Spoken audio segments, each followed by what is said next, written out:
Кыргыз адабияты 9-класс. Бүгүнкү тема Касымалы Жантөшевдин өмүрү чыгармачылыгы. Бүгүнкү сабагыбыздын максаты Касымалы Жантөшевдин өмүрү чыгармачылыгы жөнүндө билесиңер. Өмүрү чыгармачылыгын окуу менен сынчыл ой жүгүртүү көндүмдөрүңөр калыптанат. Бири-бириңерди сыйлоого, уга билүүгө, улууну урматтап, адептүүлүккө тарбияланасыңар.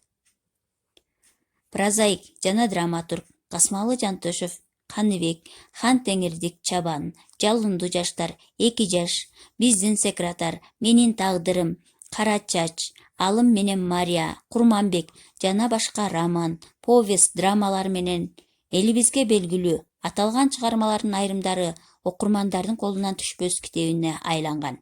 Мунун себеби ал чыгармалардын тили бөтөнчө. Ал 1904 жылы Түп районундагы Тепке айылында туулган. Ата-энеси жардадамдар болгон. Ошондуктан жаш кезинен эле турмуштун запкысын көп көрдү. Эл башына түшкөн азапты бирге тартышты.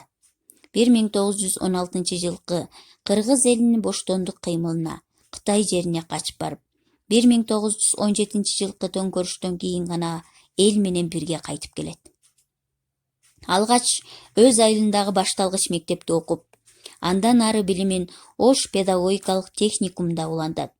1925 жылы Фрунзедеги педтехникумга которулуп, аны 1930 жылы бүтүрүп чыгат. Мезгил талабын туура түшүнгөн Касымалы Жантөшев агартуу майданында иштөөнү чечет. Алыскы Ош жергесинин айылдарынын бирине барып, мугалим болуп иштейт.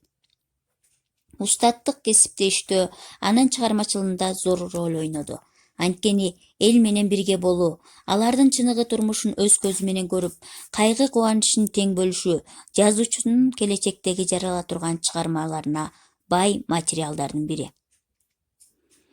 Мындай бай материалдар элден уккандары, жеринен шыктуу, туубаса таланттуу Касымалыга тынчтык бербей, аны биротоло чыгармачылык ишке өтүүгө аргасыз кылды.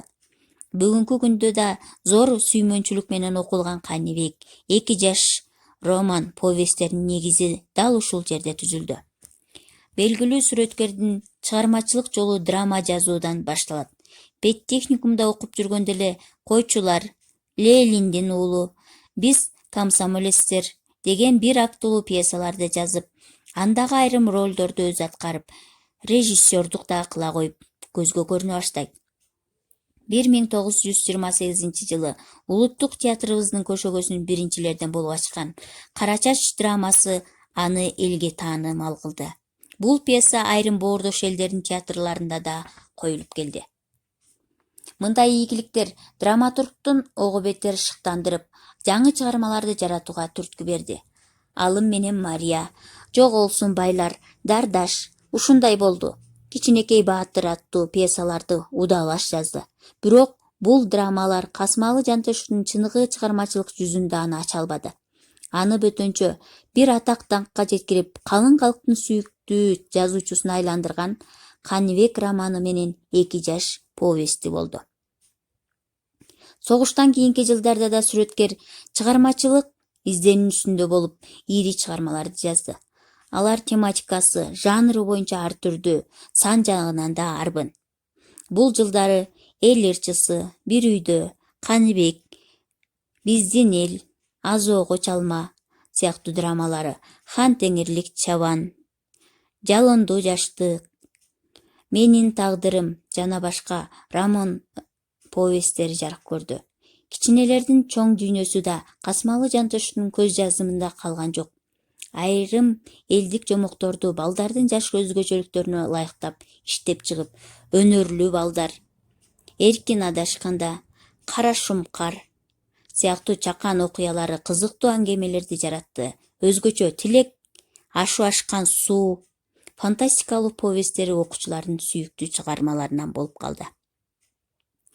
Согуш жылдарында жазуучу баатырдык эпостун негизинде Курманбек драмасын жазды.